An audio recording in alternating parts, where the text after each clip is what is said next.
All right, everybody, welcome to Super Smith Bros. I am BLS, and alongside me is my brother. DRS? Yeah, that's your name, isn't it? Anyway, welcome to another episode of Super Smith Brothers. This episode, Grand Theft Auto Delay City, and we're going to be talking about GTA 5, GTA Online, and a number of other things.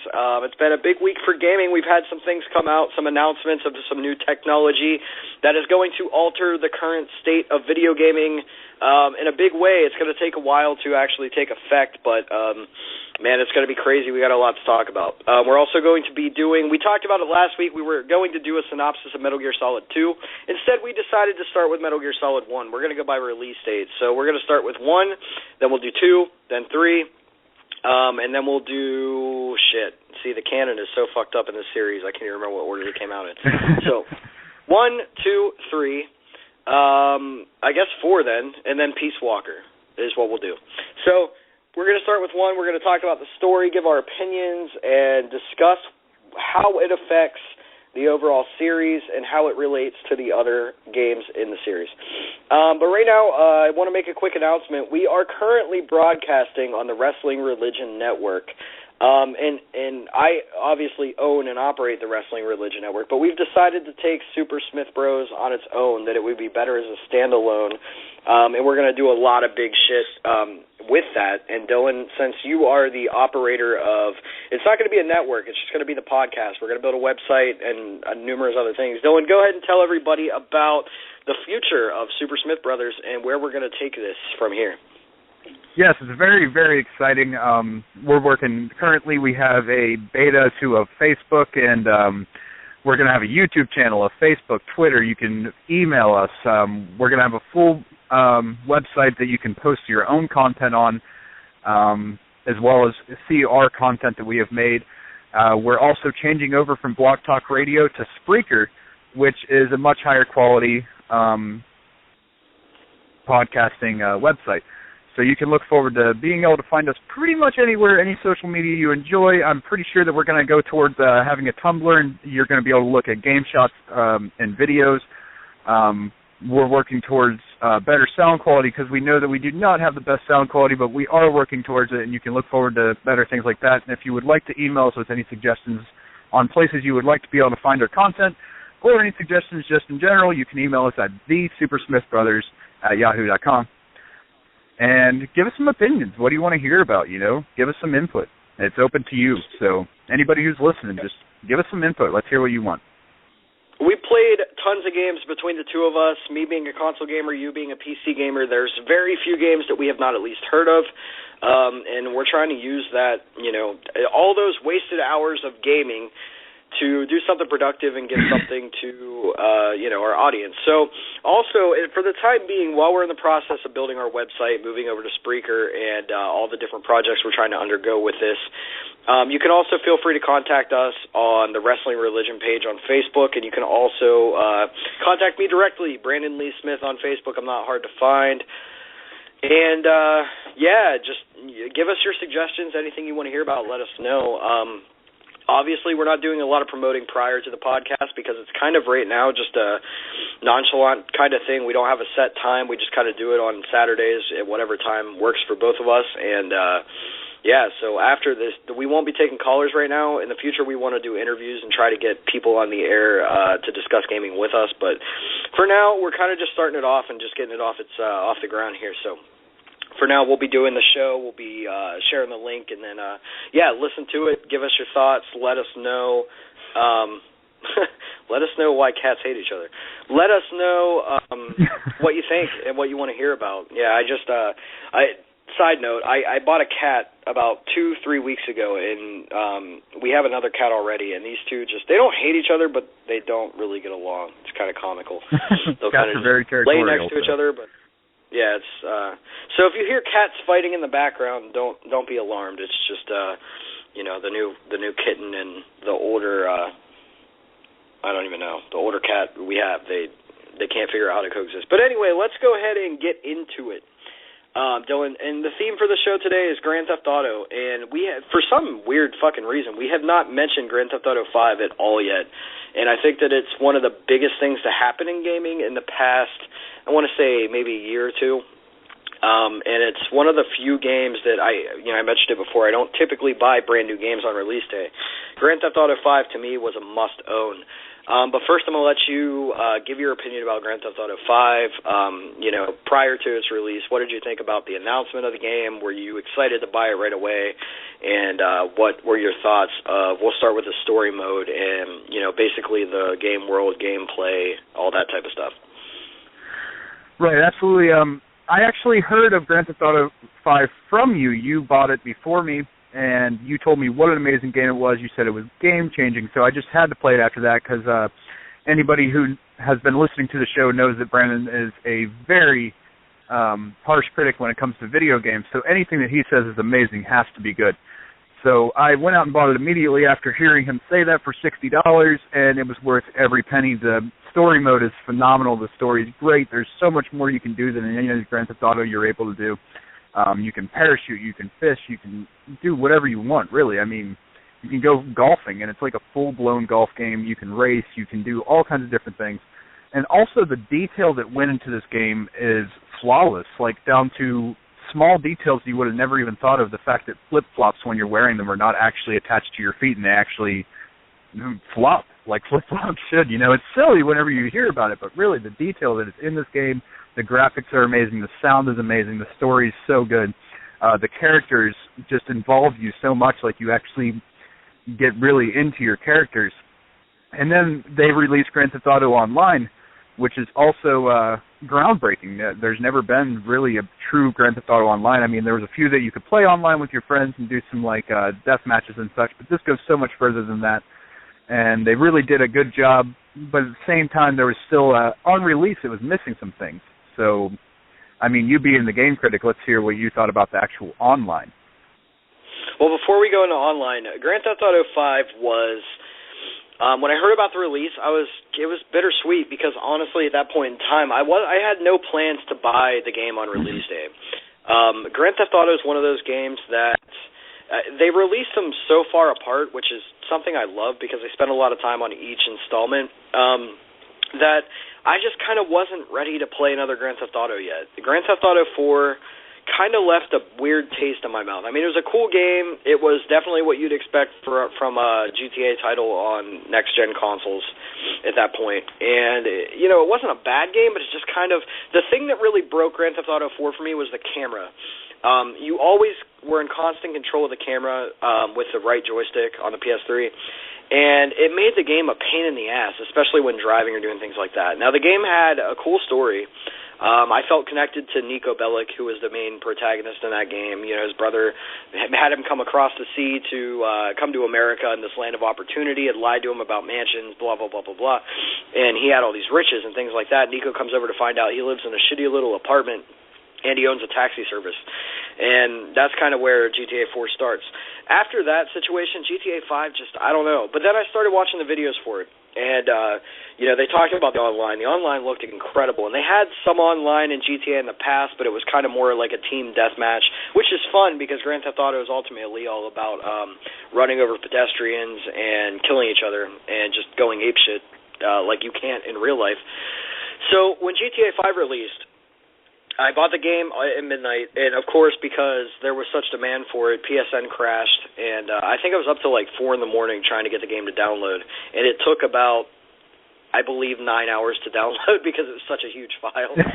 And so I'm sitting there with my PlayStation on for hours and hours and couldn't wait for it to download. Then it installed. That took about an hour and just finally got to play the game. And I can honestly say I was absolutely blown away by that. At that point in time, I had a beautiful gaming setup. I had a 51-inch plasma TV. I had surround in my room, and I had my PS3 hooked up. And a lot of my friends would come over. I was known as the guy that was always playing video games while they were doing whatever they did. And Grand Theft Auto 5 captivated everyone who saw it. All my friends that weren't even fans of video games would sit and watch me play it because it was that cool. And the storyline of the game was also something that really intrigued me because there was really no protagonist. You play as 3 different people, but they're all a bunch of dicks. So there's no good guy hero thing. You're not taking down the mafia or anything like that. It's just kind of the story of why these 3 guys can't exist on the same planet together. So The heists were incredible. The gameplay was great. It was a AAA title, but it also had a lot of depth to it. There was so much you could do. I loved Grand Theft Auto 5 when I first got it. And actually, I've been thinking about going back and playing it again. But the reason we're bringing it up today is to talk about the online, because the online being one of the major selling points was not complete when it first came out. And we both know that, Dylan. When we first got it, it's kind of just a series of random missions and races. The missions are kind of dull. I think all the missions I've done have been either go steal this car and bring it here, or go find this meth and bring it here, or go find this prostitute and bring her here. It's kind of just, very simple. I like to think of it as like GTA 3 with a graphical update is kind of what the online reminded me of. But we received an update. I'm sorry to be so long-winded, but we received an update this week that GTA 5 is going to get some patches that is going to finally bring us heists. And I'm actually reading right here that Lazy Gamer, who has been very accurate with his predictions and his news, his sources are very good, that the heist for Grand Theft Auto 5, it will be update 5.1.12, will bring us heists, obviously, to the online mode. And that is supposed to release before April 20th. There's not a definitive date, but it will be before the 20th. It's already the 5th, so we're looking at about 2 weeks before they launch that. They've also done an update to the online recently where they've added a few minor things. I believe parachuting is new to the online mode. I could be wrong about that, but I did get a call when I logged in yesterday, and I'm level 11 at this point, that I could now do parachuting missions, which is cool. So, Grand Theft Auto Online, going back into it, I played it for a little bit over the week, and I still love it, though. Grand Theft Auto 5 just has this allure to bring you back into it. It's such a dense world. It's interesting because it takes place in San Andreas, which is like I guess it's like California. It's kind of cool now because I'm in Florida, so it's like relatable because it's very similar to the environment here. So I don't know, man. Grand Theft Auto 5 still has my attention now that I've stepped away from it for a while and played some other games. I can't wait to get back into it and possibly play the story. We're also going to get some DLC. I believe it's called High Times for the story mode, which I'm fucking psyched about. I can't wait to go back into Grand Theft Auto with a new story to play. But let's talk about the online, Dylan. I gave my impressions. It was kind of watered down and lacking depth compared to the story mode. What did you think of GTA Online when we first played it? I felt like it was lacking quite a bit, but at the same time, it just had this aura to it that you felt like there was so much more to it that we were missing. I remember constantly we were thinking that maybe we needed to play it more to discover more, and every time we did play it, we also had great experiences with it. For as small as the online was at the time of release, really the only thing you could do is buy some cars, buy a garage to store your cars and everything else. So there wasn't really much to do, and the whole game revolves around getting money, and there wasn't much to do with your money. You could buy some guns, some stuff like that, some clothes, and there just wasn't a whole lot to do, but we always did have a very fun experience. There was a few missions where we were rolling on the floor laughing. There was a few missions where we were very intensely into it. And then you also have the aspects of other players. You're constantly trying to get money. You're robbing stores, all those different things that were just a lot of fun. And now that they're adding in new content, I see it just going way further than it did. But overall, I was a little disappointed. We had some frustration with the actual servers, me and him trying to play together, and it just wasn't going too well for us. But whenever we did get into the game and we were actually playing together, we always had a lot of fun. It was always very fun, even though there wasn't a whole lot to do. I remember one day we just sat down and played golf, and it was extraordinarily fun. So there was enough to do to capture your attention, but the more that they add in and the more they're talking about heists and everything else they're adding in, it's just becoming more and more fun. But I really wish we could have seen that content on release. I feel like it would have made a much bigger impression on the gaming world if all that content was already there. But I'm still very excited. As soon as I heard about that, I'm very excited. I'm probably going to spend a good portion of today playing it and refamiliarizing myself with it. So overall, I would say it's good, but it wasn't great on release. I agree, man. It was, like I said, it felt like Grand Theft Auto 3, because Grand Theft Auto 3 was one of those games where it was, go here, get this, there would be a shootout, and then it'd be, it was very simple. I love Grand Theft Auto 3, don't get me wrong. It's one of my favorite video games of all time. But I will have to say, the Grand Theft Auto 5, as far as story mode, and now the online, I'm really glad they're still supporting the online, because I got a feeling after the first couple months when they didn't really do much to the overall gameplay of the online, they didn't really add missions or anything crazy to it, which I don't know if anybody remembers this, but when they first advertised GTA Online, it was supposed to be an extension of story mode. So even though you're online, there's actually a story arc. There's cutscenes. It's just like it's an entirely new Grand Theft Auto 5 experience. And we haven't really gotten that yet, but I think the heists are going to turn that around and add a lot of new dynamics to it. But we had some opinions about it that I was thinking about the other day as I was playing when we first started it. And one thing I remember us complaining about was the fact that when you went into a race, you never used your own car. And actually, when I played online the other day, I kind of just got over that. I don't know. I have a really sweet-ass Banshee that I bought when they did the whole, what do they call it? The, I don't know. They gave us, that's what it was, a stimulus package. They gave us all $1 million for dealing with the shitty servers. And I bought a Banshee and tricked it out. And it's kind of cool because the Banshee is like my avatar car that I drive around to get from place to place. But you know, it just makes sense. I don't know. Some races are supercars, trucks, off-roads, four-wheelers, bikes, whatever. I'm kind of glad that they didn't do that, thinking of it, because then you have to own one of every car type to do the races. And even though that would be kind of more simulation style and kind of cool, I'm okay with what it is, you know, going back into it and playing it. And actually, like I said, when I went back in and started playing online again, I just realized, like, this is fucking awesome. You know what I mean? Even though it's just races and random missions, it's still fucking cool, man. Like, it's just amazing that you can play online and have, you know, albeit a little bit of a watered-down GTA experience. You can do that with multiplayer people, like different people. I don't know. I still think it's really cool. It still blows my mind, and I can't wait to jump back into it, especially with the new DLC. I'm so excited for the DLC. Yeah, I'm very excited for that, too. I would love to see some more content to it. I'm actually a very big sinner to Grand Theft Auto because I haven't finished this story yet. I've gotten very far in it, but I have not completed it. And I wasn't going to make you admit that, but damn. Yeah, I have to admit it. I am a bad gamer, and I tend to move away from games before I finish them. But it's also nice in a sense because I get to go back and play them. I get more enjoyment out of it, really, because after I put it down for a while, I get to go back and actually play it and complete it. So I'm weird in that sense. I am not one of the gamers that sits down and plays the game from beginning to end. It has to be an extraordinary game for me to be able to do that. Not that Grand Theft Auto 5 wasn't, but everybody around me was playing it. I learned a little bit too much past where I was in this story, and it kind of killed it for me, but I'm looking forward to going back and actually playing it all the way through. I'm probably just going to start a new game and go all the way through it. And I'm looking forward to it. I think it's going to be a lot of fun, and now that all the hype's died down and not everybody's not giving me spoilers just in water cooler conversations, it'll be nice to go through it by myself and see what I missed. Yeah, definitely, man. It's a really cool game. There's so much diversity in the gameplay. The missions are cool. You know, in a couple episodes ago, I talked about how I hate collectibles in games, how they do that. They just throw in those collectibles like it's, you know, it's almost like patronizing you. Like, yeah, go get all this extra shit. It's a whole new mission in the gameplay, and really all you're doing is walking around the world and finding things that mean nothing.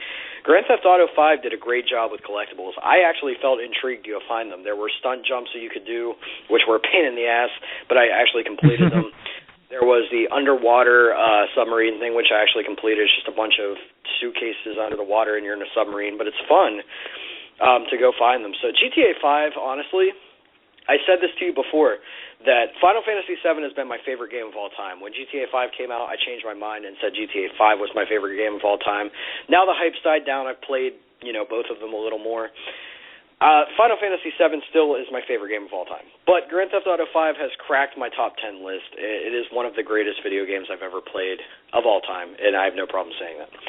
Now, that's enough about GTA 5. Let's go ahead and talk about... We actually did miss something very vital that you just reminded me of. We need to talk about our games of the week. We haven't done that. That's weird for us. Exactly where I was going. Way to steal my thunder. Yeah, I'm sorry. We're going to talk about our games of the week. Dylan, tell me what game has captivated you this week and distracted you from doing things that make you a responsible person. A lot of games do that to me, but I would have to say my game of the week is actually Spec Ops: The Line. And it's a very... outdated, and a lot of people missed it, which I'm very sad about. I mean, it's not really outdated. It came out a few years ago, but a lot of people missed it. I think people saw it as maybe like a Medal of Honor or Call of Duty cookie cutter, but Spec Ops: The Line was a phenomenal game, and it was not revolved around multiplayer like all these other games are now. It was not a multiplayer first-person shooter. It did have that aspect to it, but it wasn't revolved around it. It wasn't a Call of Duty where people don't play the campaign and then just play the multiplayer, and I'm guilty of that as well. But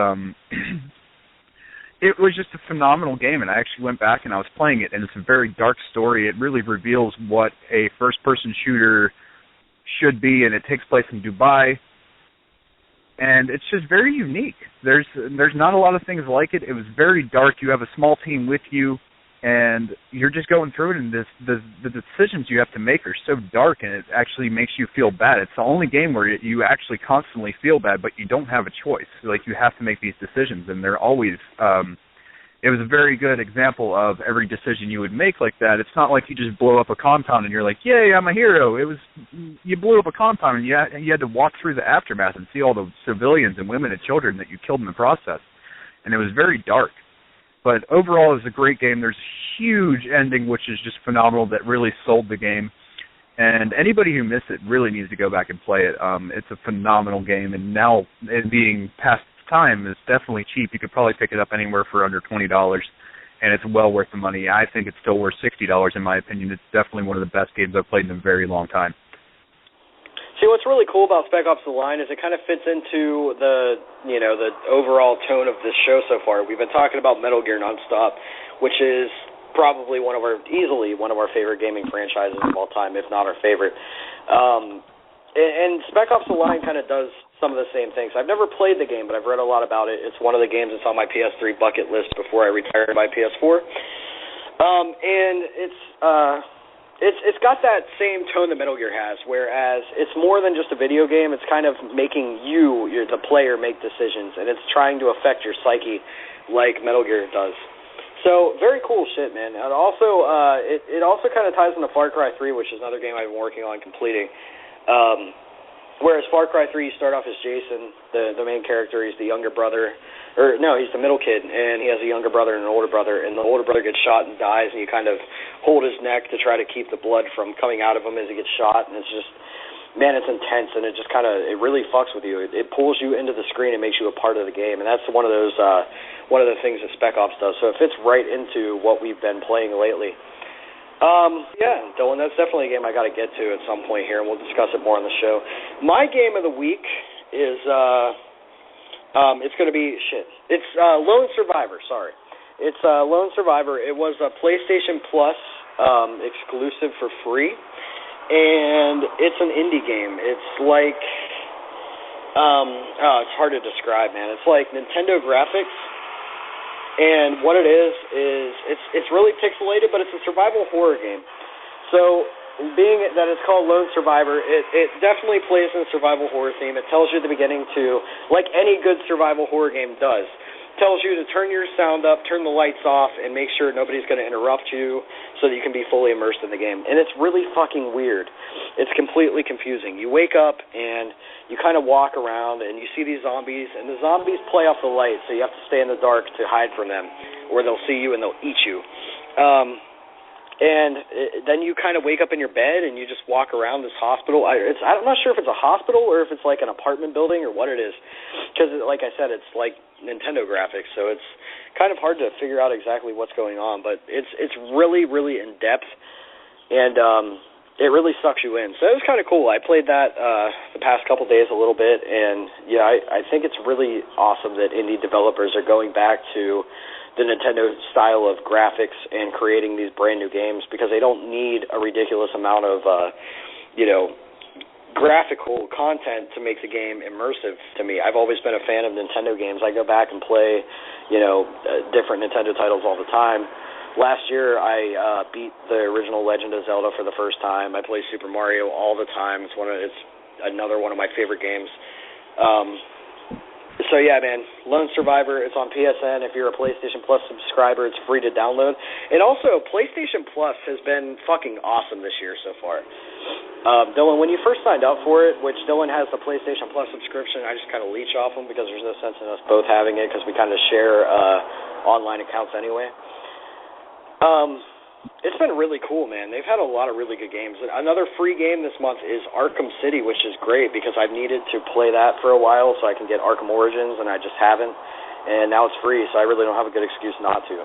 Dylan, let's talk about PlayStation Plus for a minute, man. How do you feel about having it, and what are your thoughts overall of the service? Right. When I originally bought it, I bought it because I only had $10 on my PSN account, and I really didn't know what to do with it. I had just purchased a game. I think it was Final Fantasy: A Realm Reborn I purchased for, and I had $10 extra because everybody knows that you either buy 4 $20 cards or you buy a $50 card for PSN, or you just use your credit card like smart people would, but I buy PSN cards. So I had $10 left over, and it just so happens that PlayStation Plus was $10 for a month, or you can do $17 for 3 months or $50-some-odd for a year. So I did the $10 just to see what it was all about, and immediately, the titles weren't that great. I didn't know really what to download. I got a game called Ico, which, Ico, or however you pronounce that. It's Ico, you're right. Ico, okay. Yeah, and that was kind of a neat game. It was a PS2 game. It was kind of weird. It was a Japanese title, so it was really kind of hard to follow. But it was basically essentially a puzzle game that was a little creepy. You were a little kid with horns, and you had to protect this ghost chick and take her through different things, and she was basically helpless. And you just had a stick, and you went and you would beat off these spirits who would come and try to steal your girl. And you're just trying to get her and yourself to safety. Which, that's the only title that really stuck out to me whenever I originally got it. But then the more I kept it, we got to see Reckoning came on there, which was really nice. It was refreshing, but I already owned that on PC, so I didn't have a lot of reason to care. Dragon's Dogma came out for it, which was very cool because I actually bought that game as a hard copy, and then immediately after it came on PlayStation Plus, and I ended up ultimately selling it, which was a decent game, but it still didn't captivate me. But then, as Dragon's we waited... Dogma was a mess, dude. It was like it was a disaster for me. It was like... It really was. If you took pizza and put French fries and ketchup on it, and then made it a chicken sandwich, that's kind of what kind of RPG Dragon's Dogma was. It basically stole all of these wonderful ideas from all these other RPGs and just kind of tried to cram it into one game, and it just didn't work for me at all. Because at the beginning of the game, you're fighting a Cyclops outside of this town, and you're just like, well, what the hell is this? Like, what's going on here? Like, why is this happening? And there's no explanation. I remember the opening cutscene actually almost all but killed the game for me. I did play it a little bit more afterwards, but this giant dragon comes down right at the beginning of the game and sticks its claw through your chest and steals your heart and eats it. And at that point, I was just, I didn't know what to say. I was, this is awful. This is probably one of the worst things I've ever seen. I mean, whatever. Past that, though, we got Dragon's Dogma, which was not really a title that I cared too much about. I did want to try it. I tried it out. I didn't like it. And then after that, I waited a little longer. We weren't really seeing any real good games on PlayStation Plus, but then the PS4 released. And as the PS4 released, we saw much better titles coming. We saw Borderlands 2 for free. We saw, what else was there? We got the Arkham Origins, or Arkham City, I'm sorry. Arkham City. Yeah, right, we got Arkham City. Arkham City, here, let me just go ahead and run the gambit real quick. We have Remember Me, Tomb Raider, Devil May Cry, the reboot of the series. We've had BioShock Infinite, which if it weren't for PlayStation Plus, I wouldn't have played it yet, and actually that would have been a favor to me. Let's see, what else? Borderlands 2 was a PlayStation Plus game. And plus numerous other indie games. I believe Hotline Miami was one. PlayStation Plus is absolutely worth it, especially for us since we share it. We kind of have a weird deal going on where we have like a gaming bank account. I'll buy $40 worth of games. You buy $40 worth of games. Now it's my turn to buy something. Then you'll buy something. It's cool, man. I really like the way it works out. And again, I'd encourage anybody out there that has a friend that plays on PS3 with them, just share an account, man. If you're going to buy games digitally, you're not worried about hard copies, which I will buy the hard copies, but with the PS4, they're all going to go down in price. So over the next year, I'll just buy up all the hard copies of the game so I have a library to go back to when PS4 gets stale. Yeah, man, it's been absolutely awesome. But Dylan, going back, we were talking about Lone Survivor and survival horror games. We had touched on a game called Amnesia for the PC a couple episodes ago. Let's talk about survival horror, what makes a good survival horror game, some of our favorite survival horror games. But first off, start us with Amnesia, which is probably one of the best survival horror games out there. Right. I discovered Amnesia via Steam. It was advertised on Steam as an indie game. And I went and downloaded it, and the first experience I had with it is also one of those games where it completely tries to immerse you. It tells you don't worry about saving. It tells you don't worry about anything but the actual game. And I jumped into it. At first, I didn't like it. I thought it was really cheesy, and I didn't really think it was all that scary until I got about 10 minutes into the game, and that game becomes very terrifying very fast. And the thing that makes it a really good survival horror game is you don't get the satisfaction of being able to defend yourself. If anything comes after you, you have to run. And the only chance I did get to defend myself is you can pick up just about anything you see in the world, and I picked up a box and threw it at a ghost, and it just got more mad and came after me and slaughtered me. So this game is truly terrifying, down to the part where you're in a level where it's submerged by water, and there's these invisible creatures that are coming after you, and all you can see is their footsteps through the water. But you can't see what they actually are, and they just slaughter you if you step in the water, so you have to jump around the water, and then at one point you have to feed them human torsos that are laying around and human limbs that are just laying around to distract them so you can go through the water and not get killed. And it's just terrifying. I mean, my heart rate, I can't play the game for over an hour before I'm stressed out and really just, it freaks you out. And another big thing that goes into it is your character actually will go insane. So if you're around too many ghosts or you're in the dark for too long without using light, your character will start grinding his teeth and start going insane and hearing things that aren't there and seeing things that aren't there. So it becomes really hard to differentiate what is going to kill you and what isn't, and what's just an illusion. And the game does a fantastic job of being scary as hell. The story is really good if you manage to follow it. There's a bunch of letters throughout the game that you pick up from a diary that is your own. And you're basically refreshing yourself on what's going on. And it has a pretty good story, a pretty good plot twist at the end. It's definitely worth playing if you can stomach being terrified the whole time. Yeah, I mean, it's definitely one of the apex games of the survival horror genre, which is always either hit or miss.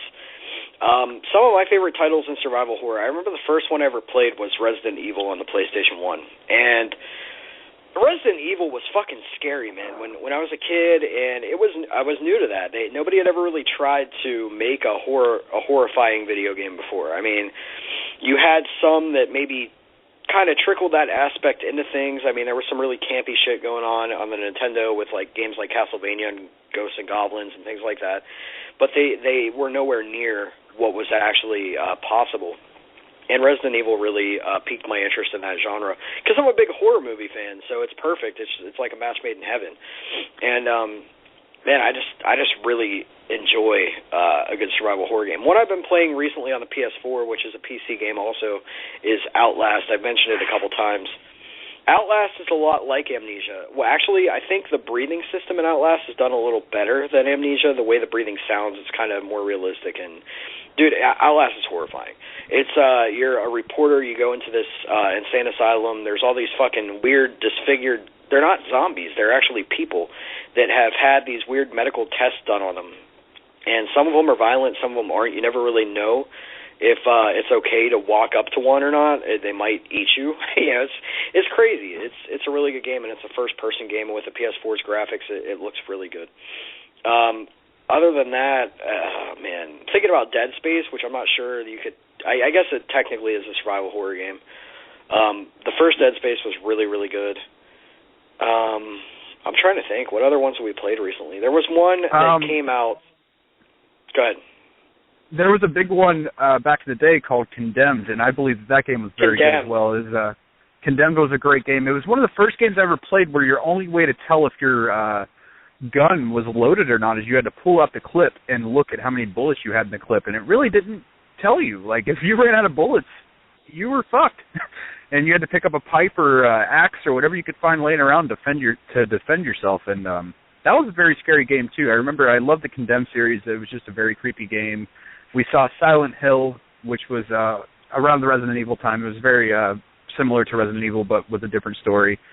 Resident Evil 4 was another great game. That was really revolutionary for the Resident Evil series, and anything after that really wasn't that great, but Resident Evil 4 was definitely a groundbreaking game for the Resident Evil series. And that's all I can really think of for survival horror. I don't want to forget anything very important, but those are the games I have anyway. No, I can't remember anything. And if we're missing any survival horror games you'd like to hear us talk about, debate about, send us an email. You mentioned Resident Evil 4, man. That game was incredible. It was another one of those GameCube games. It was just like a rare gem. And actually, it's been remade for the PS3. You can purchase Resident Evil 4 on PSN now. So, yeah, man, survival horror is a fickle genre. Some of them are great. Some of them are horrible. It's really hard to differentiate the good ones from the bad ones. You kind of just have to experience it from yourself because everybody's scared by different things. So, yeah, top of the list, though, definitely Amnesia, Outlast, and, if you can pick up Resident Evil 4, like I said on PSN, I'd recommend it. I don't think Resident Evil 1 is going to be scary anymore. I think it's a little dated. Resident Evil 4 also made its way over to Steam, so if you are a computer user like myself, you can also play Resident Evil 4 on Steam, which is really nice. That was a very nice treat to see on Steam. Yeah, it's great they've kept that game alive, and they're still supporting it and making sure it's available on many different platforms.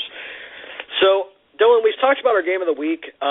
We've talked about, what have we talked about? Grand Theft Auto. We talked about survival horror genre. We've talked about a few different things as far as updates go. And right now, I want to go to a post I saw in a Facebook group that we've been joining more Facebook groups that pertain to gaming as we try to get this podcast off its feet.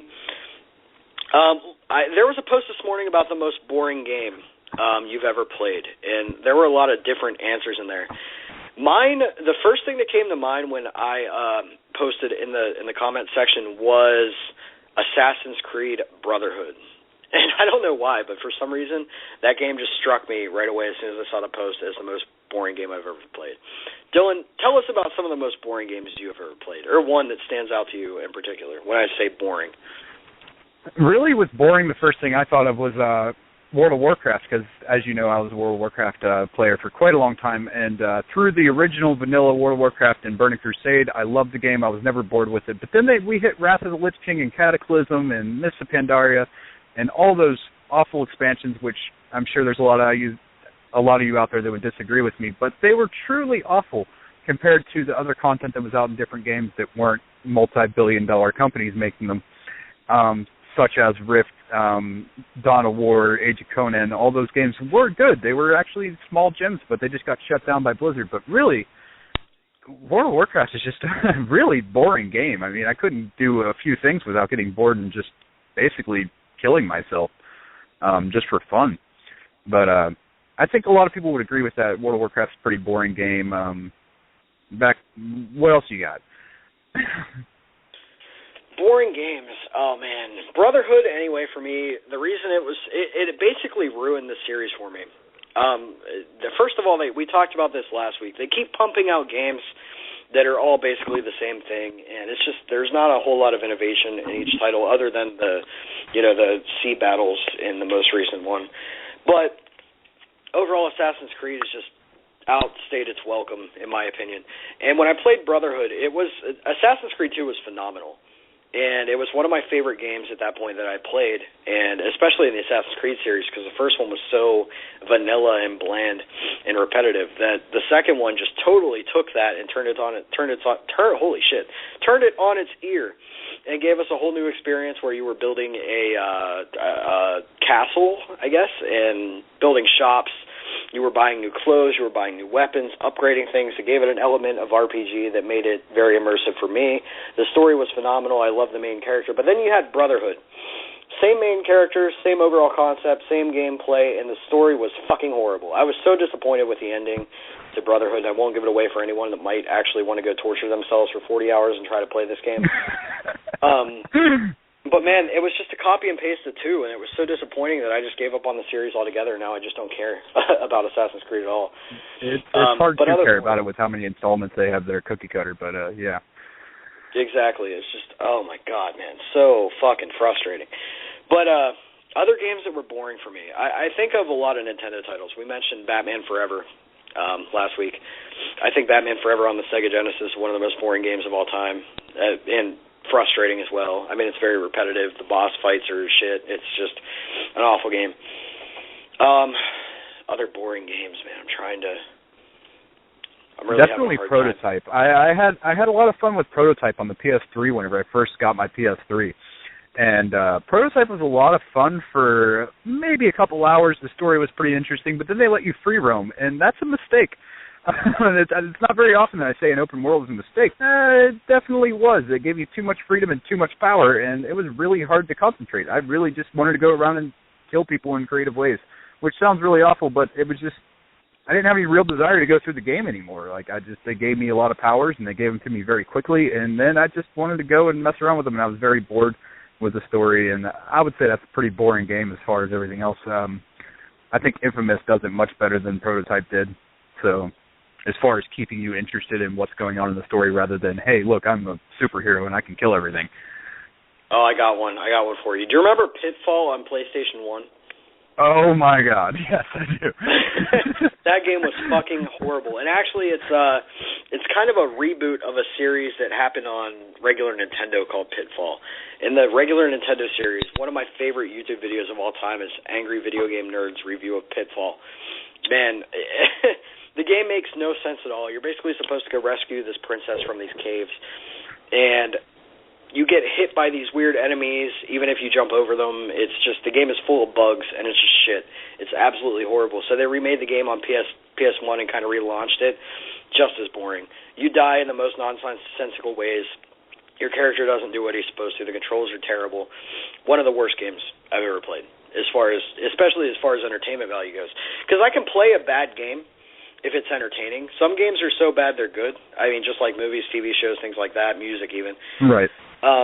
It can be so bad that it's good, but this game was just straight out bad to the point where I had no interest in playing it. Another one I remember, speaking of Angry Video Game Nerd, was Dennis the Menace on Super Nintendo. Dennis the Menace it's kind of a carbon copy of Home Alone for Super Nintendo. And it's the same concept. You're in Mr. Wilson's house, and basically if you go upstairs, Mr. Wilson will come and grab you, and you lose. Or you can't do anything. You basically can't do anything. There's no way to win the game. You can't jump on certain things. You actually have to get hit by the enemies to launch your character high enough to get on certain platforms. Absolutely fucking horrible. Just not a good game. And again, like if there were some way to kill Mr. Wilson, which I tried to figure it out, there isn't. It would be actually worth trying to get through all the bad shit to get to, but there's just nothing. There's just no reason to ever play that game. I don't know, Dylan, do you have anything else as far as boring games that just bored you to death and you wish you'd never played them? Actually, as you know, I don't know if we let the viewers know or not, but I went through a strand where I was actually intentionally playing very boring games, such as Civilization and SimCity, the reboot of SimCity. I went through a strand where I just wanted to play brainless, boring video games because I went off of playing games like Payday and Dark Souls and stuff like that, games that were very, very, very difficult. So my brain just got fried from these video games. Payday is a very difficult game if anybody's ever played it. It's a great game, but it's very, very difficult. They go out of their way to make it difficult for you. And after being challenged so much, I just wanted to play something dumb. So I'd say on the list is definitely SimCity.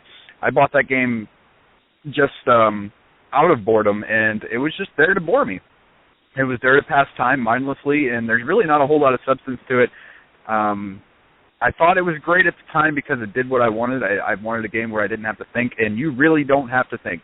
Your city, you can leave it by itself, and it will just do its thing, and people will be unhappy, but it doesn't have any real consequences to you because it's just boring. I mean, there's nothing really to do, and after you accomplish what you wanted, there's nothing left to do besides destroy your city and do it over again. So definitely boring. I wouldn't necessarily call Civilization boring, but if you're playing the single player, it is.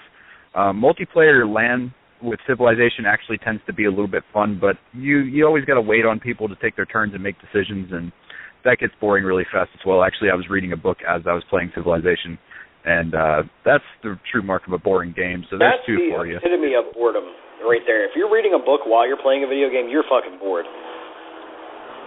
I was reading a book about a video game, though. I was reading the Witcher series, so I guess I probably should have been playing The Witcher at the time. Oh my god, dude, that's horrible. I'm sorry to hear that. Other boring games. Speaking of PC games that bored the shit out of me, and I'm going way back here, but the Oregon Trail, to me, was one of the most boring games. And it had no point to it at all. I mean, you were supposed to obviously trek across the country and hunt and shit and, you know, survive basically the long trail. Whoever thought that was a good concept for a video game, holy shit. But anyway, the game had no rhyme or reason to anything. Like, your characters would just randomly die for no reason, you know, with nothing happening. There was no, like, cutscenes. There was really no story overall other than, like, a quick picture that would tell you, hey, your daughter just died. Like, okay. And once you got to Oregon, it absolutely, the ending sucked if you actually completed it. There was no sense of accomplishment at all. It was just fucking absolutely horrible. And I think it was meant to be an educational game, but it really sucked. Speaking of educational games that are boring as hell, Mario is Missing is another one. And I hate to ever say anything bad about the Mario series, but Jesus. This game is an educational game. You're playing as Luigi, and it's not a Mario game. It's not a platformer. You're walking around these cities trying to figure out where Mario is, and you find, like, King Kong and Godzilla and the Statue of Liberty and all these weird fucking things for no reason. And, oh, my God, dude, I'm boring myself just thinking about it. I think we can end the boring game sequence with, I lost it. Well, it must have been a good one. It was, I remember now. Okay, before we went on the air, you were talking about Goat Simulator, and I think that I've never played it, we've never seen it, but I can just tell you from just the title that has to be the most boring game in the world. You are a goat, and you are simulating yourself as a goat, and who would want to do that? Well, I actually think that Goat Simulator is it's a joke of a game. It's meant to be comical, and you play as a goat, and it's full of glitches and things, so you basically just destroy shit as a goat. So, I don't know. It could be fun for a little while, sort of like how the Surgeon Simulator game is, where it's not really, there's no real winning of the game, but it's just more for amusement. That's a different thing. Right. I don't mind playing games like that once in a while, but damn, dude, boring-ass games. There are a lot of them. Remember Panzer General on PS1? It's another one. It's pretty boring. What was it? It was Panzer General. It was like a war strategy game. It was kind of RTS before RTS was popular, and it was It was no graphical content at all. Again, a mediocre, half-assed story, and it's kind of like playing Risk on your console. There, it's just man, terrible, terrible. But I think we're getting to a point now where we're boring the shit out of our listeners and ourselves. So let's move on from boring games and talk more about games we like. And let's actually, something I want to touch on that we've kind of talked about a little bit in the past is the future of consoles. So before we read this piece of news that I've been sent by one of our listeners, Dylan, consoles and streaming and all these things have just completely, we're kind of in a transitional period in gaming right now, just like in wrestling, where things are going to change soon, and we're going to have like a big breakthrough, and things are just going to blow up. But until then, we're kind of stuck in the middle ground here. We have streaming services that are trying to get off the ground. We had, what was the one that just came out a couple years ago? Oh, shit, I'm trying to remember what it's called. It came with a little box of subscription service. You could supposedly stream AAA titles to your console without owning the disc, and it was very cheap. Oh, man. I don't recall. OnLive was what it was called. So, Dylan, I'm curious to get your opinion about this because you're more of a PC gamer, and you probably see more of this side of things, whereas I play on consoles, and I'm content with my PS3 still. What do you think is going to happen to consoles, let's say the next generation, because we just came out with a new generation of consoles. Do you think there will be another generation of consoles, and what do you think a console needs to have at this point to be a viable option as opposed to a PC or a streaming service? I think we're really going to see video games follow suit with what you've seen with movies. I mean, try to find a blockbuster anymore. They don't exist. I mean, it's a whole generation that has died out. I mean, I remember back when we were kids, we used to go to the video store to try to rent a movie, or games there as well. You could rent games. And now that's even gone all online, which we're seeing more and more with Steam really getting off the ground as far as just buying titles. We've seen stuff like PSN come out after that. I'm sure Xbox, Microsoft Store, or whatever it's called. You buy your titles online and you download them now. So streaming them, because of the issue that me and you run into a lot with downloading games, would be hard drive space. My PS3 is actually filled to the brim with games, and I can't download anymore. I would just bought all the Metal Gears for us, and I'm not able to download them. I have to delete other titles that I might not necessarily want to get rid of. With PlayStation Plus, after you download something, as long as you keep it, you can continue to play it for free as long as you are a PlayStation Plus member. But once you delete it, you have to buy it again, or you can't get it for free. Actually, Dylan, I'm going to correct you on that, because I found out the other day, I thought the same thing, but I found out the other day that you can actually go back and re-download games that were free on PlayStation Plus. I downloaded Devil May Cry. Yeah, I downloaded Devil May Cry, even though it's not on the free games list anymore. And a couple other titles. So you can actually go back once you're a PlayStation Plus subscriber and re-download games. You don't have to keep them on your console forever.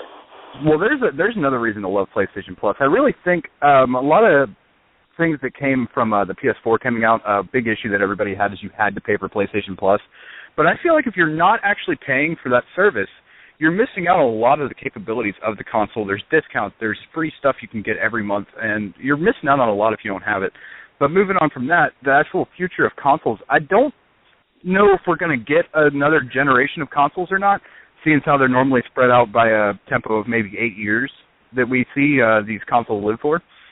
And 8 years from now, I mean, the PS4 is probably going to be irrelevant, I mean, between streaming and everything else. And yes, they got a lot of good hardware in there. It's basically going to be computer gaming with a controller. I mean, you're basically going to see everything convert over to platforms like Steam, where you download your games and you play them and then you get rid of them whenever you're done.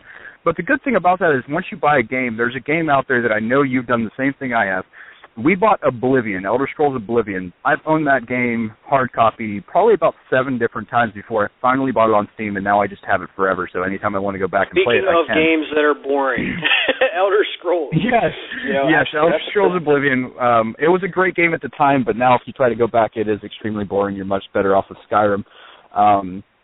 But really, as far as future of consoles, I just don't see a need for I don't see a need for a PS5. I don't see a need for a new Xbox. Even with PS4 and Xbox One coming out, I don't see a very big need for them, but they did need a hardware upgrade, which I feel like could have been accomplished by simply re-releasing the Xbox 360 and re-releasing the PS3. You don't have to make it a whole new console. You can revamp it over time. You don't have to wait. As you come out with technologies like the controller for PS4, which is a phenomenal controller, it sounds like a weird thing to be excited about, but the controller is so nice on PS4. And that could have been something that could easily been released separate, just for an extension to your PS3. And then as they come out with hardware, they can just kind of rebuild the PS3, which is all we're seeing with these new-gen consoles anyway. So as far as relativity to making new consoles in the future, and as far as streaming video games and downloading them digitally, we're going to see that much, much more. When these new consoles came out, there was a lot of talk about Xbox making it so you can't even trade in games, and they weren't successful this time, but who's to say that they didn't just lay off to go through with it? And we all know if Microsoft decides something, we're going to see it pretty much go all the way around. Sony will probably most likely follow suit with it after everybody accepts it. They're going to let Microsoft take the fall for doing it, and then they're going to do it as well just after everybody accepts that, okay, this is the way gaming has become. So I'm really seeing more digital downloads, less GameStops and everything like that, really. I mean, I don't even really have a good reason to go to GameStop anymore because I have Steam. I get better discounts on there anyway, and most games I can get off there.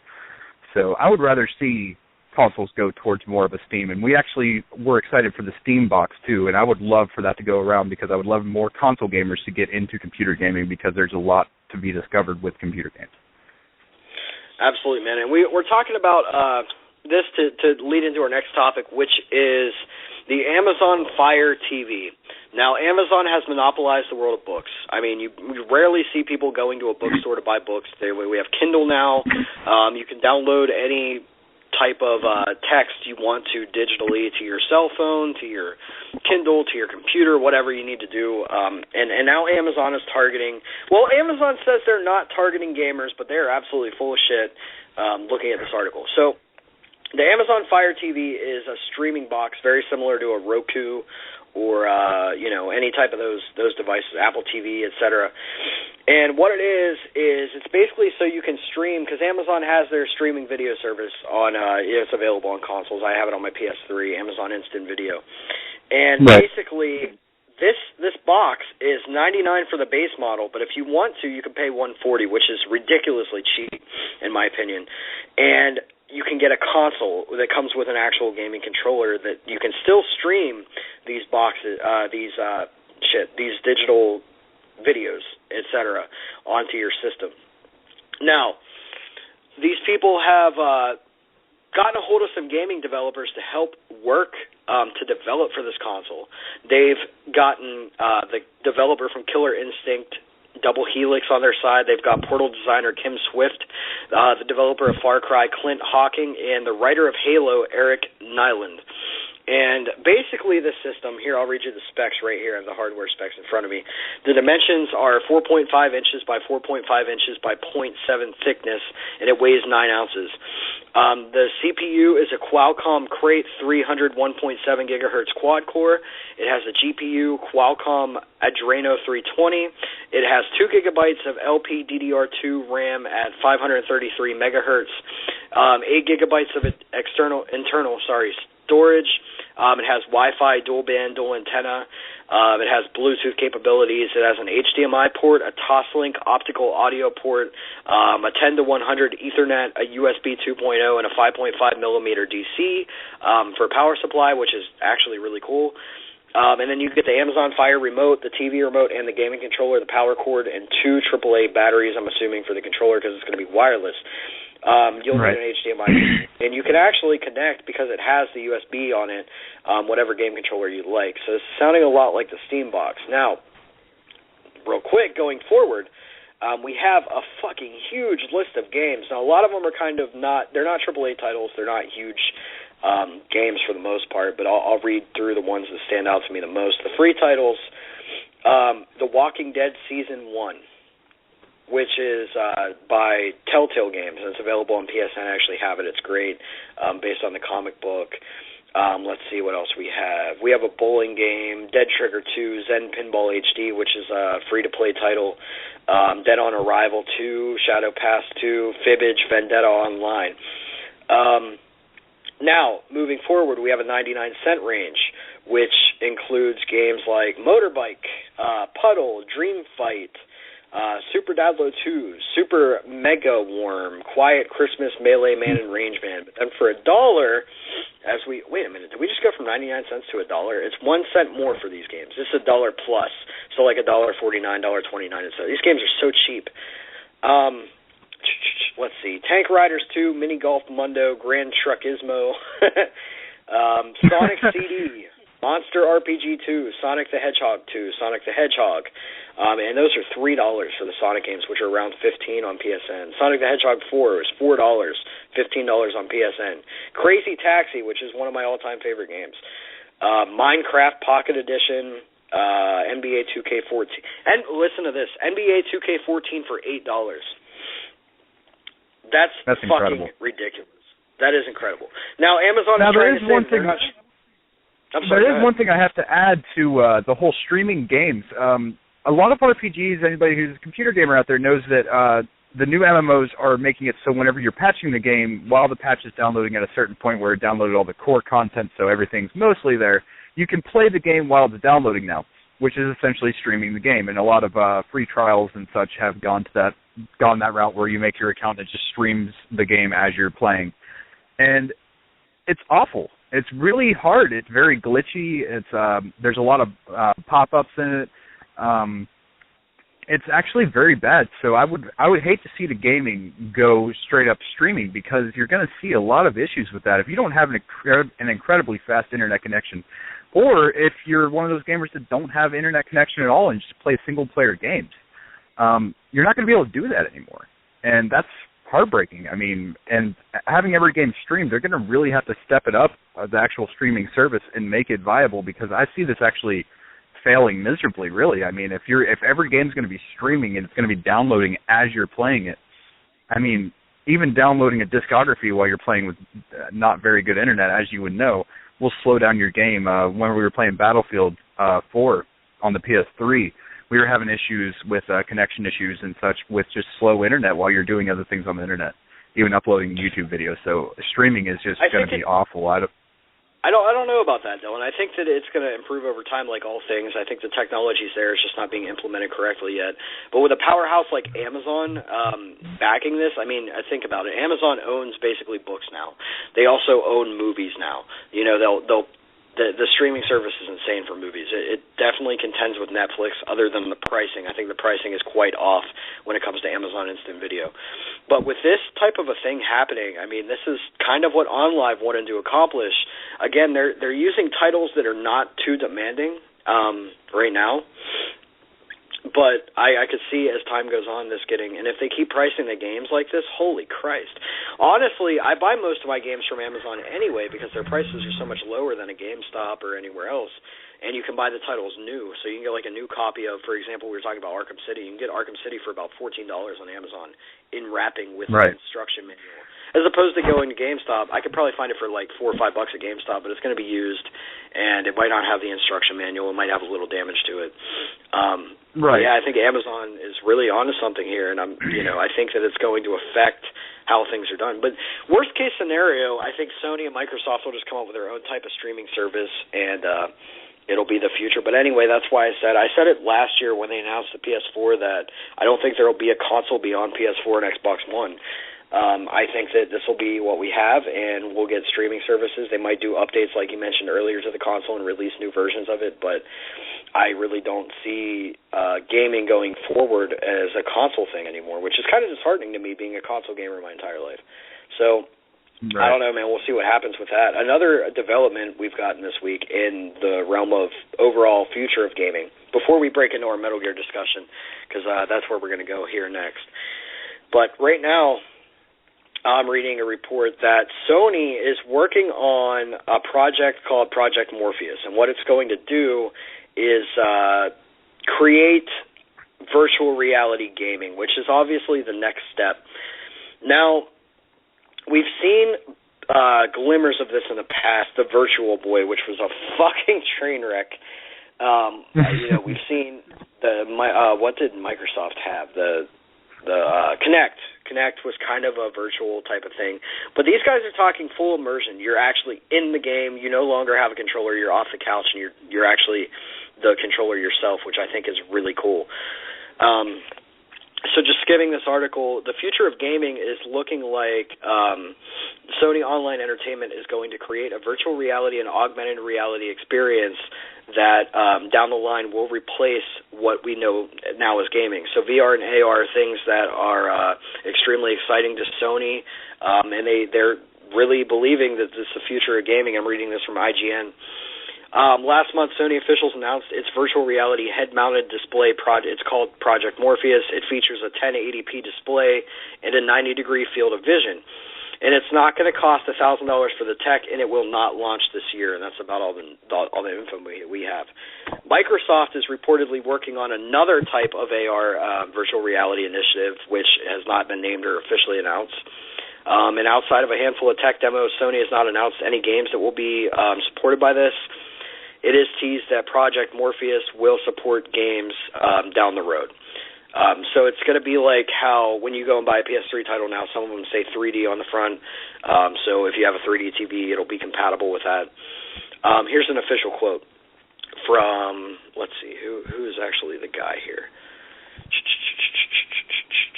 It's David Georgeson, which is a really cool last name.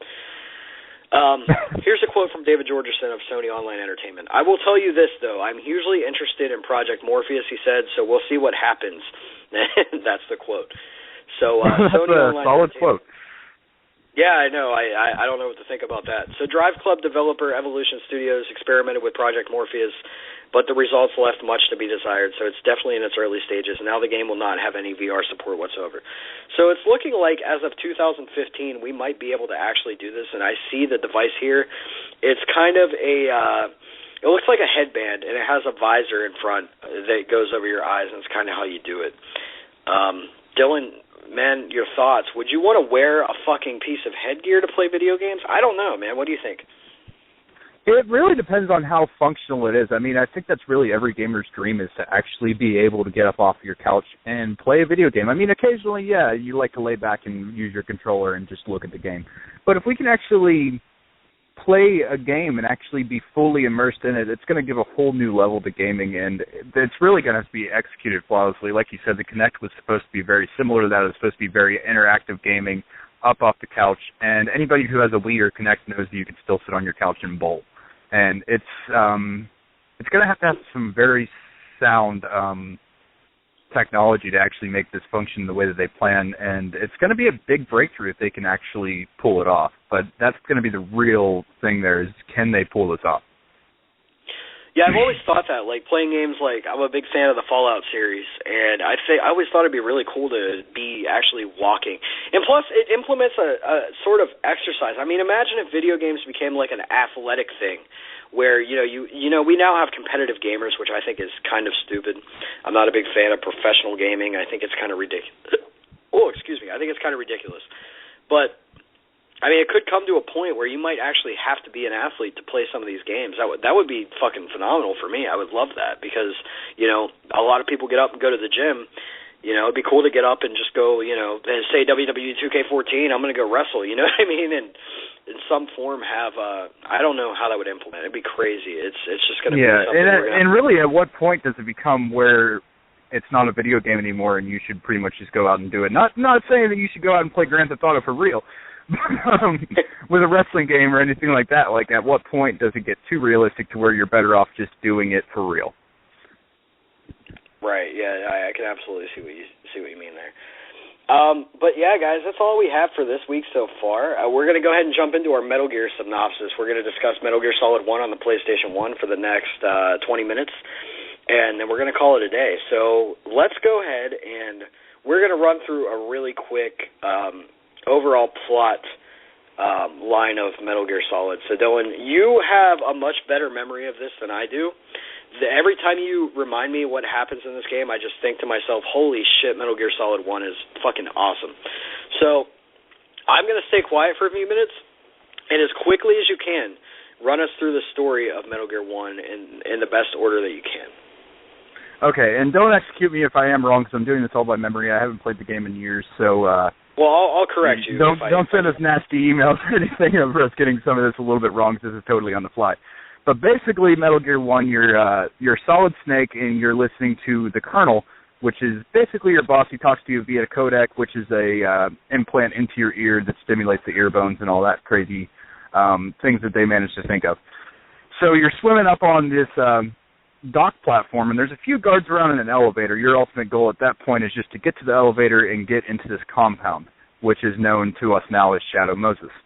And once you get up to the compound, you get your first glimpse at Liquid Snake. You don't really know who he is yet. He's just a guy with blonde hair, and he gets into his Hind D, which Snake is a little bit suspicious of. It's a Russian helicopter, if you're not familiar. Hind D? And, yeah, Hind D. What's that doing here?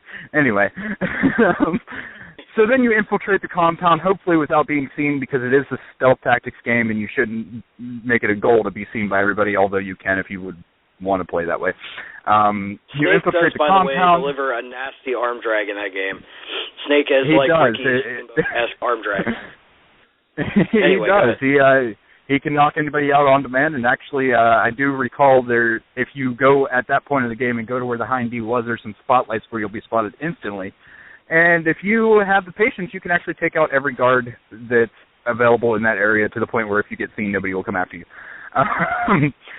That's how badass Solid Snake is. But you infiltrate the compound, and as you're going through the ventilation system, which there's a couple different routes you can go. If you actually look around a little bit, there are two different routes that you can feasibly take. And when you're going through the vents, you can actually peer through vent holes, which was very cool for the time that the game was released. being able to actually be in an enclosed environment and actually be able to peer through windows, essentially, and be able to look and see what's going on. It was very cool. It gave you a lot of room to explore, even when you're just climbing through a vent to get to your point A to point B.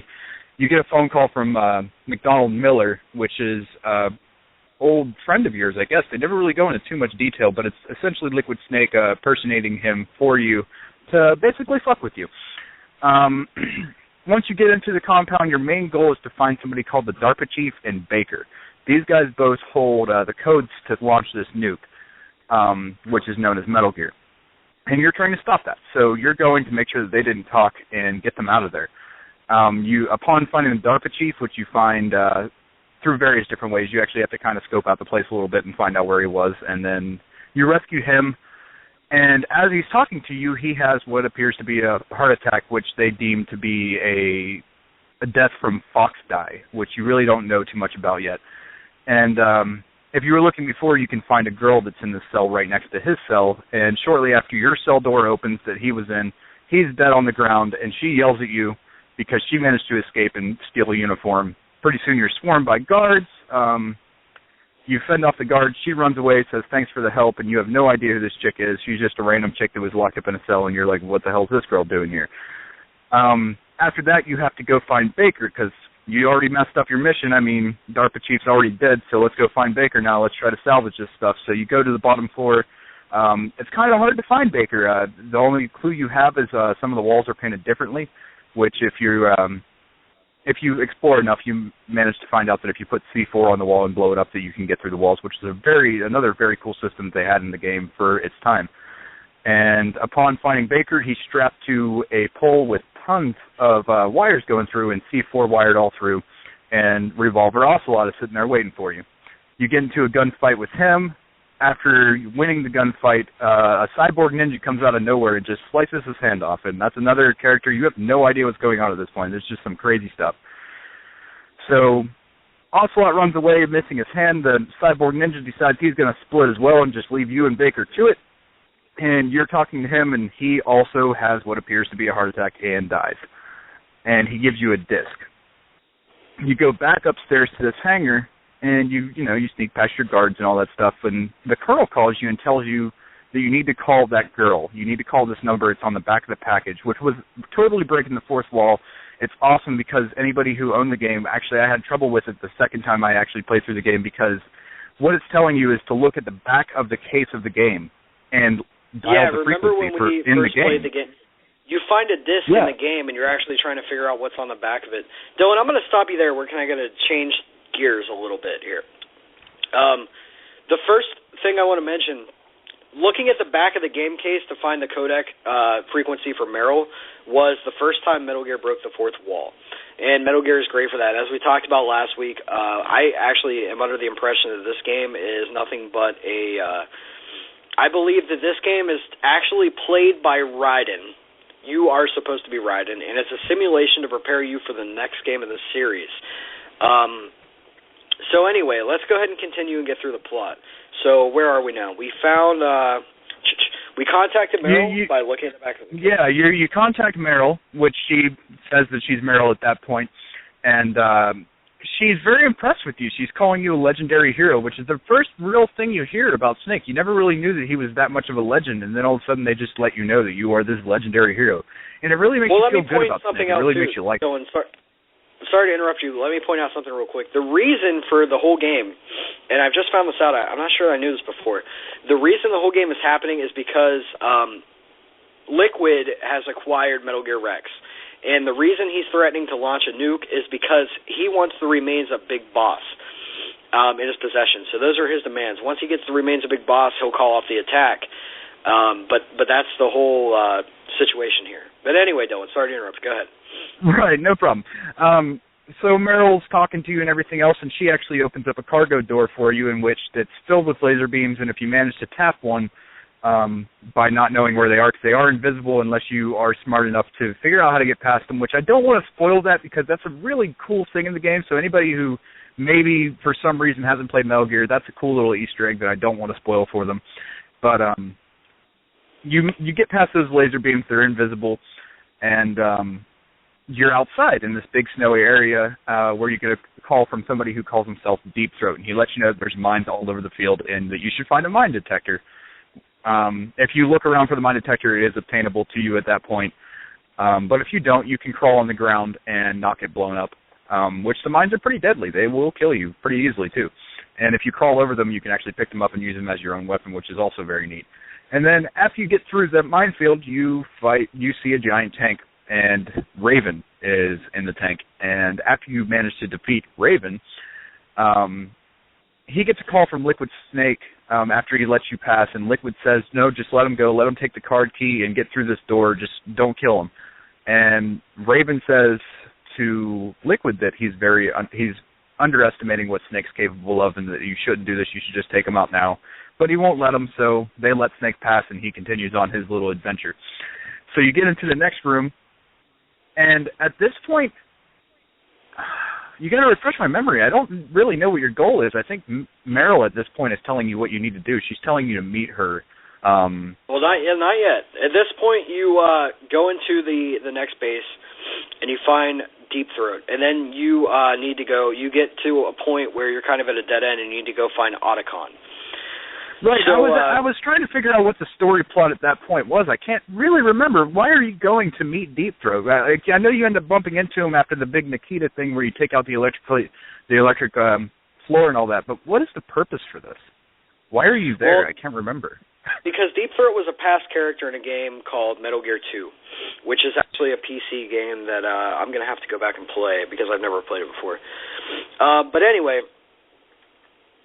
you need to go find Otacon because you're basically being led there by Gray Fox. Remember, you walk into the hallway, there's bodies everywhere, and it leads you into the lab. You're following Gray Fox where you inadvertently find Otacon because Gray Fox is kind of harassing him. Otacon's locked himself in a locker, pees his pants. And then that's where you have the fight with Gray Fox where he keeps telling you to hurt him more, which was one of the most unnerving and disturbing things in a video game that I had played up to that point. So yes, he's actually one of my favorite boss fights for that. It's just a very good boss fight. At a certain point, he basically calls you a pussy and says, stop using weapons. That's not what warriors do. Let's fight hand-to-hand. And that's also very intimidating as well. He's telling you, don't use a gun. I'll kill you with my sword if you try to use weapons. So let's just fight hand-to-hand like real men. Absolutely, man. And then after that, Otacon gives you a big, long rundown of what's happening, and he feels bad for it. And it's kind of funny, too, because he talks about how he regrets designing Metal Gear. And then in, what's the other game I'm playing right now? Peace Walker. In Peace Walker, you have Huey Emmerich, who basically does the same thing, over the same thing, in the same way, as the same character. So after that, You get with Meryl, you meet her in the bathroom. She gives you the PAL card that Baker gave her to go to the underground base where Metal Gear is being held. I'm just going to paraphrase here so we get through the rest of this real quick. Yeah, we need to get through this. So, we have about 10 minutes left. So, Meryl gives you the key card. You find Psycho Mantis, which is the second place the game breaks the fourth wall. It asks you to plug the controller into port 2. The controller vibrates because Psycho Mantis makes it do it with his brain, which is really, really, really cool. So anyway, if you insert the controller into port 2, Psycho Mantis can no longer read your mind. So you can actually attack him. After that, you go to the outside. Sniper Wolf is outside the room waiting and ambushes you, which is one of the best boss fights in the history of the series. And you end up having a standoff with Sniper Wolf where you are captured. You go into the torture room with Ocelot, and that's where you actually make the choice of the ending of the game. I believe if you survive, Meryl survives. If you pass out due to the pain, then Otacon survives. That is correct. You can die in that. What it is you have to tap circle or square rapidly to survive this electrocution. And if you endure it all and just don't submit, because you can die, it will let you die if you just don't do anything, you're just going to die. But if you endure it, then Meryl lives. If you submit to it, which you can do by pressing select, then Otacon lives and Meryl supposedly dies. Which we both know that none of that's true. So anyway, which is another reason I think this game is just a simulation. Anyway, Snake goes into Rex's hangar, and Raven is waiting for you with a minigun where he's going to fuck you up. And this is also one of the biggest story points in the entire game, because Raven has shamanistic intuition, which means he can discern your heritage. He tells Snake that Snake is a clone and that he is from another world, which is one of the big, huge plot twists in the entire game, because you're just kind of like, what the fuck is that about?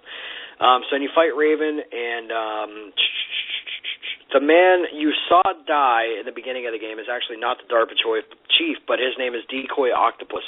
He's a member of Foxhound, which is the terrorist organization. And Raven leaves Snake with a cryptic message of his violent future before being devoured by ravens. So Raven actually gets, which is fucking epic, by the way, Raven getting eaten by ravens. I just love this game so much. The more I talk about it, I can't wait to go back and play it again. Anyway, you get to the hangar, you activate Rex inadvertently. You're using key cards to shut it down, and in shutting it down, you actually power it up. And then Liquid takes control of Rex. You fight it. If you submit it in the torture sequence, Otacon will come to help you. If not, Meryl will come, and you kind of race out of the building. Liquid comes out and tries to fight Snake, but then Liquid dies from Fox Die. Campbell briefly gives you the command of the mission, calls off a nuclear airstrike, and Shadow Moses is destroyed. And then at the end of the game, in the post-credit scene, which Metal Gear is so famous for, Snake is revealed to be one of the recessive genes of Liquid, while Liquid had the dominant, or one of the recessive genes of Big Boss, while Liquid had the dominant gene. Snake has an undetermined amount of time to live before Fox Die will kill him. Ocelot is a double agent for the President of the United States. His intention was to obtain Baker's disc containing Metal Gear specifications and deliver it to the President and kill whoever knew of his true motives. And that's why the DARPA chief accidentally died, quote-unquote. And that's the story of Metal Gear 1. Now, this game, I just can't say it enough. This game is just fucking amazing. I love the story of this game. I love the gameplay. And it's cool because Metal Gear has that thing with the sound effects, the visuals, and the dialogue that it pulls it into your memory and you just can't get rid of it. So I can remember very vividly every scene of this game when brought to memory. I can remember the layout. Like I said, I haven't played it in about 7 years, and I could probably still run through the game very quickly because I do remember every little detail. I can't remember where to obtain items like the mine detector that I mentioned and the PSG-1 and all that. I still remember exactly how to get all of that. And we did skip over Sniper Wolf. Actually, Meryl gets shot, and the Sniper Wolf takes her away, which she's a prisoner of war at that point. That's a little detail that we might have missed. Right, yeah. The game overall had insane reception for its time. It was one of the highest rated games ever made. People love this game. And looking back, it's one of the most popular stealth games of all time, one of the first of its kind. I don't even know what to say, man. This game just is absolutely amazing. But I stand by what I said last week, that this game is just a simulation that leads us to Metal Gear 2. Breaking of the fourth wall a couple times, where it addresses you, the player, and not Solid Snake, telling you to plug the controller in, telling you to look at the back of the game case itself. Solid Snake can't possibly do those things because he's a video game character.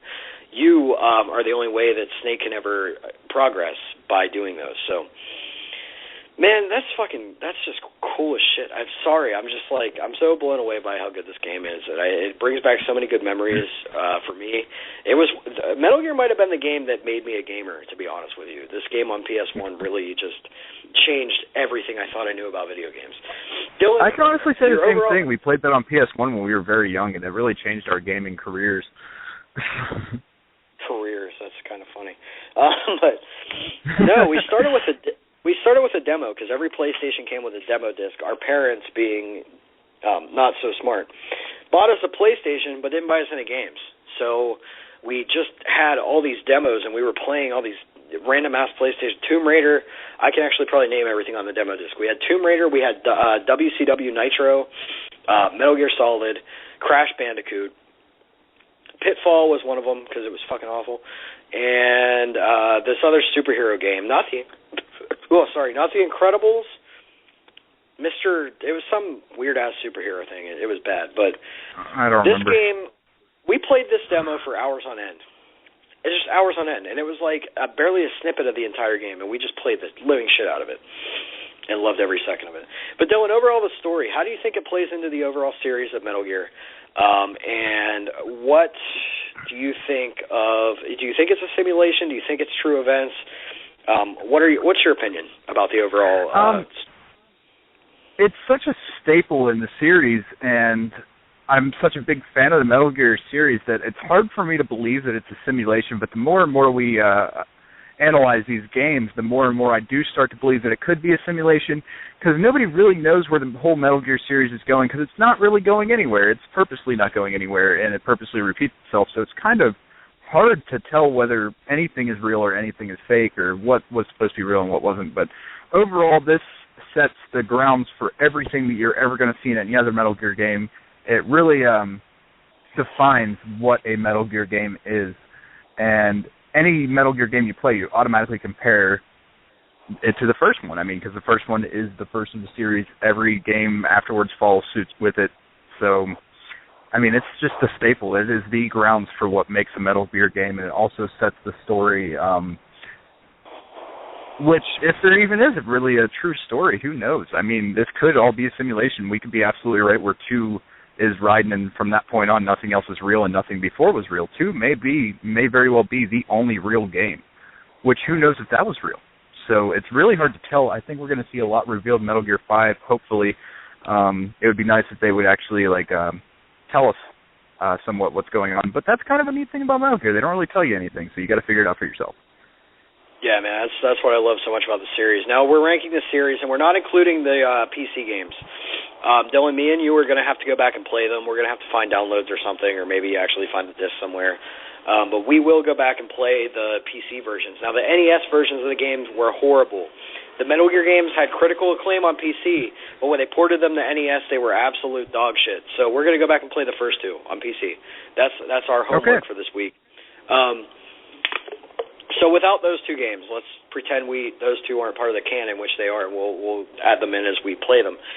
Let's talk. We have Metal Gear 1, 2, 3, Snake Eater, Metal Gear 4, and then let's add Peace Walker to that list. If you're ranking Metal Gear Solid out of the 5 Metal Gear games that we'll be discussing over the next 5 episodes, where does this game fit in the series for you as far as ranking Definitely goes? Number 1. It is definitely number 1. It has the because really everything else you play is kind of a repeat of the first one anyway, so honestly all of them, but 1 really does it the best. It's the first time you've ever seen any of this happen. I can't think of any games that really did it as well as this. So definitely 1. 1 is the number 1 game of the series. 3 being a close second, because 3 was very revolutionary in itself too, but 1 is definitely the best in the series, no doubt. I'm going to go ahead and agree with you. Metal Gear Solid 1 is my favorite Metal Gear game, period. Just talking about it gives me goosebumps, going back and thinking about the story and how involved it was, how it broke the 4th wall and brought you in, not just as a player of the game, but it made you part of the story. The characters, this is the first video game I ever played where I could relate to all the characters and I cared about them a lot. Solid Snake is an incredible protagonist. Liquid Snake is an incredible antagonist, and the boss fights are very well done. And there's just nothing negative to say about this game. And even if you go back and play it now, the graphics are going to look kind of, it's going to look dated. It's a PS1 game, but I still don't, it doesn't ruin anything for me. The game is still probably one of the best, easily in my top 5 greatest games of all time. Definitely number 1 in the series. Yes. So I think that wraps up our show, man. We're gonna go ahead and end it there. Next week we'll be discussing Metal Gear 2. We'll do the same thing. We'll give you a synopsis of the plot, give you our opinions, the things that stood out to us, and where Metal Gear 2 fits in the series for us as far as a ranking standpoint goes. And yeah, man, that's about it. So guys, I'm sorry. Go ahead. No, I was going to get to. I was going to say, stay tuned for all the updates with our social media and the actual official launch of Super Smith Brothers podcasts. And we're going to be on YouTube, Twitter, Facebook, anywhere you want to find us, we'll be there. And you can also always shoot us an email with any opinions, anything you want to tell us, even if you want to just tell us that we're completely wrong. Go ahead and put it on the supersmithbrothers@yahoo.com. Please send us emails. We want to hear from you what you guys want to be hearing. You'll also be able to, for the time being, contact us via Wrestling Religion on Facebook. You can contact me or Dylan directly on Facebook. I'm Brandon Lee Smith. He's Dylan Smith, which you're going to have to update your Facebook name and include your middle name. That is true. So, some quick plugs before we go. I want to remind everybody about the MMA show with Eric Prindle this week. Macme Show, my co-host for False Finish Wrestling Radio, has been doing a great job with the MMA show. He's had some great guests, and we're thrilled about that, man. People are tuning into the network for the first time just to check out the MMA show, and everything on Wrestling Religion is just absolutely on fire right now. I did an interview with ECW Original and WWO Heavyweight Champion this past Thursday, Jason Knight. We talked about his upcoming match with Just Incredible at WWO Rebirth, which will happen on April 26th. Don't miss the April 24th version or episode of False Finish Wrestling Radio where Jason Knight will be back. And also Just Incredible is supposed to be joining us. Just Incredible has dipped out on interviews with me in the past. I won't be surprised if he doesn't show up, but we will have Jason Knight for you as well as some other talent from the WWO, which is something we've been heavily promoting on False Finish, and I'm really looking forward to the success of Rebirth. Also, next week on False Finish Wrestling Radio, we will have Tim Corvin, who just sent me a review copy of his book, The True History of Professional Wrestling. This book is fucking awesome. You should find Tim Corvin on Facebook, add him as a friend, ask him where you can buy a copy of the book. It's phenomenal. It goes back to Abraham Lincoln in professional wrestling and talks about the true origins of the sport and how it became how it became this bullshit TV drama known as WWE. But anyway, guys, thank you so much for being a part of the Wrestling Religion Network and listening to Super Smith Brothers. We are going to continue to grow this, and we're going to separate it from Wrestling Religion very soon.